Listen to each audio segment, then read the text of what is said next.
ఏది తిన్నాను క్యాన్సర్ అనా అంటే కాదు. Not necessarily. ఎందుకు ప్రతిదీ క్యాన్సరస్ కాదు. ఇప్పుడు ఈ రోజుల్లో ఆర్గానిక్‌కి మంచి ట్రాక్షన్ వస్తుంది.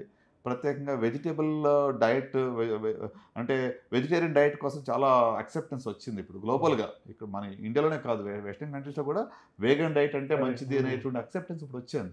ఇప్పుడు మనం హిస్టారికల్‌గా వేగన్ డైట్ ఇండియాలో మనం ఫాలో చేస్తున్నాం దాన్ని.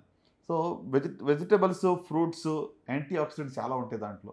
సో, అందుకే దాంట్లో ఏందంటే ఒక ట్రిగ్గర్ ఏదైనా ఉన్నా కూడా దాన్ని ప్రివెంట్ చేస్తది. క్యాన్సర్ రాకుండా అది హెల్ప్ చేస్తది. హ్మ్. సో, గనుక డయట్ చాలా important. You are what you eat.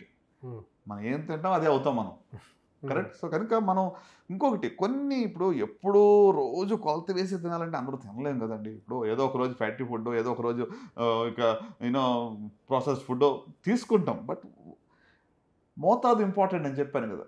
Nothing like poison depends on dose అన్నట్టు. రోజు అదే ఎక్కువ మోతాదులో కన్జంప్షన్ చేస్తే ఖచ్చితంగా రిస్క్ ఉంటుంది.